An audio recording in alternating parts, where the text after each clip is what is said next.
Olá pessoal, tudo bem com vocês? Você está no canal Leve Leitura e o vídeo de hoje vai ser uma resenha sobre o livro da Margaret Atwood, O Conto da Aia. Eu vou começar apresentando a vocês a ficha técnica do livro, que tem por título O Conto da Aia em português e The Handmaid's Tale, que é o título original do livro. A autora é a Margaret Atwood, ela é canadense. Essa edição é da Roku. O ano da primeira edição é 1985 e o número de páginas desse livro é 368 páginas. Houve uma adaptação para uma série em 2017, que hoje é disponibilizada aqui no Brasil pela Globoplay, e o gênero deste livro é um romance distópico. Uma distopia é um lugar ou uma situação imaginária em que se vive em condições de extrema privação, de extrema opressão e de extremo desespero. Antes de entrar no assunto, eu quero fazer duas ressalvas e pedir que as crianças que acompanham o canal não assistam a esse vídeo. É um conteúdo impróprio, é um conteúdo muito pesado, então não é adequado para vocês. Eu não quero que vocês se impressionem, então não assistam esses vídeos. Esperem que próximos vídeos virão e vocês poderão estar acompanhando os vídeos com a gente. E aos adultos interessados que forem assistir, eu quero fazer também uma ressalva de que vai haver spoiler. Se você não gosta de spoiler, espera para você ler o livro ou ver a série. E deixa que outra pessoa que gosta de spoiler possa acompanhar esse vídeo com a gente. E para entrar no assunto, eu quero fazer um convite a você que está assistindo. Se você é homem, pense nas mulheres da sua vida. Suas mães, suas irmãs, filhas, amigas. E se você é mulher, se imagine aí no seguinte contexto. Como é sua vida hoje? Hoje você trabalha, você estuda, produz, você sai, namora, você vai ao cinema com seus amigos, você tem planos para o futuro, tem família. Como é sua vida hoje? Agora imagine que de repente tudo isso muda, sem um aviso prévio, sem que você seja alertado e também sem que você tenha a possibilidade de resistência ou de dizer que você não aceita isso e tentar mudar essa situação. Imagine que você, mulher, é obrigada a ser submetida a um novo regime. Imagine que você, homem, é obrigado a aceitar que as mulheres da sua vida sejam submetidas a esse novo regime. Então, é justamente isso que acontece. Após um golpe nos Estados Unidos derrubar o atual governo, o presidente da República é assassinado e esse novo regime é implementado dentro dos Estados Unidos, que deixa de ser Estados Unidos e passa a se tornar a República de Gileade. Esse novo regime, então, é um regime de Estado teocrático e totalitário. E então a Bíblia é tomada como uma base organizacional, onde trechos e passagens bíblicas são distorcidas e tomadas como um novo formato para esse regime. As mídias, então, foram proibidas. Ninguém sabe ao certo o que está acontecendo. Os poucos grupos de resistência que ainda tentam se aventurar a buscar os seus direitos são executados, são mortos e são expostos para servirem de exemplo e para amedrontar, para aterrorizar a população que ainda tentar resistir ou tiver ideias aí fantásticas de que isso pode mudar. As mulheres, que são o principal alvo de privação, passam a ser agora propriedades do governo ou dos seus esposos. Elas, então, são anuladas. Elas não existem mais, elas não têm mais voz de direito, elas perdem os seus empregos, suas contas bancárias são bloqueadas. Todos os direitos que as mulheres já adquiriram são simplesmente anulados, são cancelados, não existe mais direito das mulheres. Nesse novo regime, então, a mulher passa a não ter mais voz, ela passa a não ter mais identidade. Outro contexto em que se vive no momento da história são as condições climáticas em que o mundo está passando. Existem catástrofes naturais, catástrofes nucleares e também uma série de doenças, como por exemplo sífilis, tornam as mulheres em sua grande maioria inférteis, de forma que a taxa de natalidade no mundo todo está baixíssima e é aí que mulheres jovens e férteis são raridade. Quando esse novo regime passa a ser implementado em Gileade, as novas regras são muito claras e são muito diretas, principalmente em relação às mulheres. Existe aí então uma divisão por categoria, de acordo com o que cada mulher tem para oferecer. Essas categorias são divididas da seguinte forma: as mulheres mais velhas, ou que não têm maridos, ou que são doentes, ou que são pecaminosas, como prostitutas, de acordo com o ponto de vista deles, são enviadas para as colônias. É um sistema escravagista. As mulheres elas vão trabalhar na colheita, elas vão fazer limpeza de lixo tóxico, elas vão cuidar de doentes, enfim, elas são descartadas. As mulheres que tenham o privilégio de poder trabalhar, elas são tidas como as martas. As martas, então, são as funcionárias das casas. Elas têm apenas a função de trabalhar dentro da casa, cuidar de tudo, limpar, cozinhar e fazer tudo dentro de uma casa, inclusive cuidar dos filhos. As mulheres que detinham algum poder ou que são privilegiadas dentro do atual governo são as esposas. Elas são esposas dos comandantes ou esposas de homens do alto escalão do governo. As tias são as mulheres encarregadas de implementar as outras o novo regime, fazer com que elas conheçam, fazer com que elas entendam e que elas se submetam. As tias, então, foram mulheres que foram recrutadas para fazer lavagem cerebral nas outras mulheres.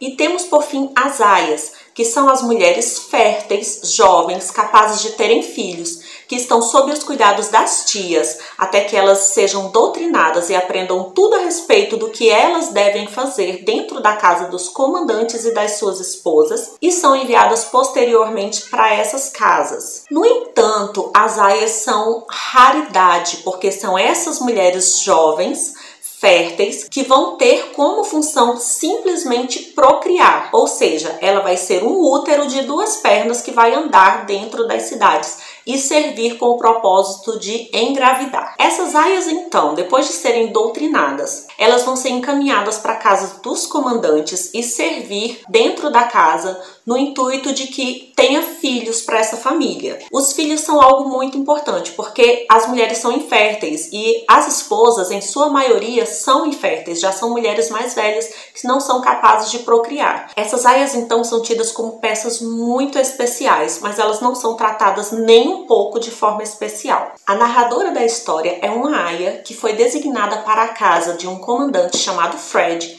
e a sua esposa Serena Joy. A partir do momento que uma aia é designada para a casa de um comandante, ela adota o nome do comandante mais o prefixo of, ou seja, o nome dela passa a ser of Fred, Offred.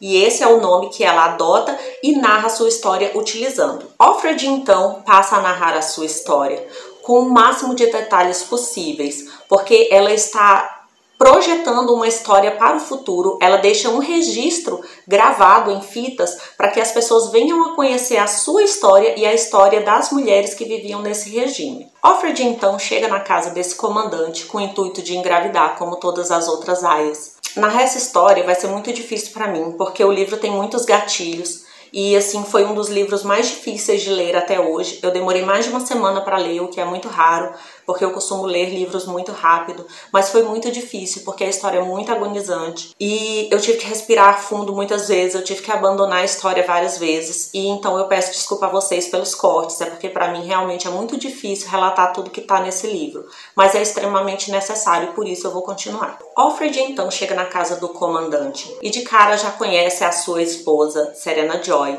e vê assim que ela tem como se fosse um ciúme ou inveja, como todas as outras mulheres têm das aias, porque as aias são tidas como uma raridade. Então, ser uma aia poderia parecer um privilégio para as que foram realmente doutrinadas, para as crentes, como elas costumam falar, mas na verdade para Offred é um sacrifício imenso, porque a Offred, antes do regime existir, ela era casada, ela tinha uma filha e numa tentativa de fuga, a família é descoberta e ali eles são separados e Offred nunca mais fica sabendo notícias do seu esposo e a sua filha, ela tem uma oportunidade de saber alguma coisa sobre ela, que está mais ali do meio para o final do livro. Offred então está numa situação de completa desolação, mas mesmo assim ela não tem para onde fugir, ela não tem o que fazer, ela se submete apenas. Ela relata então durante o início de todo o livro como é a casa, quem são as martas que vivem na casa, como é o quarto que ela vive.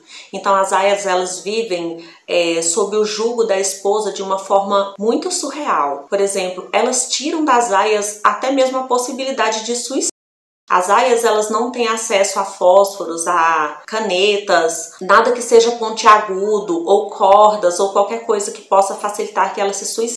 Tanto que até a janela do quarto dela tem grades. E não existe dentro do quarto ou ao acesso dela nada que possa vir a fazer ela ter essas ideias malucas de suicídio. As aias, elas saem todos os dias para fazer a compra da casa. Só que elas não podem andar sozinhas dentro do distrito. Elas têm que andar em dupla. Então a Offred tem a sua amiga Offglen, que é a sua dupla que faz as suas caminhadas e as compras da sua casa também. Nessas caminhadas, poucas palavras são trocadas, porque elas são vigiadas constantemente. Em todos os lugares da cidade tem câmeras. Elas têm apenas o propósito de sair, fazer uma compra, pegar sol, porque a saúde delas é tida assim como algo muito importante. Elas têm que se manter saudáveis para que elas possam procriar. Mas se porventura elas vierem a conversar, serem flagradas conversando, se elas forem flagradas tentando paquerar, tentando trocar ideia, tentando fazer qualquer coisa que não esteja dentro do regime, os guardas têm autoridade para executá-las, aonde elas estiverem e sob as circunstâncias que elas estiverem. Nas caminhadas diárias, Offred relata que ela sempre passa pelo muro. O muro é o lugar onde tem a limitação do distrito e onde eventualmente são expostos os corpos das pessoas que são executadas por diferentes crimes que foram cometidos. O que também é uma forma de opressão extremamente aterrorizante. Ela relata que essas pessoas são penduradas com sacos brancos na cabeça e lá elas ficam expostas durante dias às vezes. Offred então relata numa riqueza de detalhes incrível como é a sessão mensal em que ela é submetida na tentativa de engravidar. Nos períodos férteis, a família se reúne para uma espécie de culto, onde passagens bíblicas são citadas como se estivessem ali justificando o que vai acontecer depois. E após isso, Offred, a esposa e o comandante ficam em um quarto, onde a esposa fica deitada na cama. Offred deita por cima do ventre dela. A esposa segura as mãos de Offred e o comandante Offred, no intuito de que ela engravide. E sempre após esse ritual também, uma vez por mês, as aias são submetidas a exames médicos para saber se a saúde delas está bem e se houve ou não a fecundação. O pior para mim foi ler o relato dela sobre como acontece esse mensal, como tudo é mecanizado para ela e também para o comandante. A Offred é simplesmente um pedaço de carne com o intuito de gerar outra vida. Nas casas também tem funcionários, e um funcionário da casa do comandante se chama Nick. E Offred por diversas vezes se vê ali sendo cantada pelo Nick. Porém, ela não pode reagir porque ela não sabe se o Nick é um olho. Um olho são as pessoas que vivem ali dentro do regime, que estão encarregadas de denunciar, de caluniar quem está tentando sair de dentro do regime. Mas ela se vê lisonjeada por diversas vezes, porque ela ainda se sente mulher e sente que algum homem ainda tem interesse por ela. Uma vez que ela não sabe mais onde o esposo dela está, ela tem esperança de que o esposo esteja vivo, mas ela não tem nenhuma confirmação de que ele possa estar. Mesmo assim, ela se vê ali algumas vezes lisonjeada por Nick, que está tentando paquerar com ela. Offred também relata o Dia do Nascimento, que é um evento assim onde todas as mulheres do distrito se reúnem para ver uma aia dando à luz. E esse é um dia muito bizarro, porque o que poderia parecer um simples nascimento de uma mulher grávida se torna aí, por parte da esposa, uma coisa teatral, porque as outras esposas consolam e cuidam da esposa, que é dona da aia, como se ela realmente estivesse grávida. E ela transpira, ela sente as dores, ela geme, sendo que a aia que está sentindo tudo isso, porque a aia que está dando a luz. Mas não, o estado psicológico delas é tão afetado que elas sentem até as contrações. Inclusive as outras aias, talvez por empatia, acabam também se sentindo muito pesadas no dia, elas se sentem mal, e é uma cena realmente assim muito bizarra. Mas o que é interessante é que no meio da história,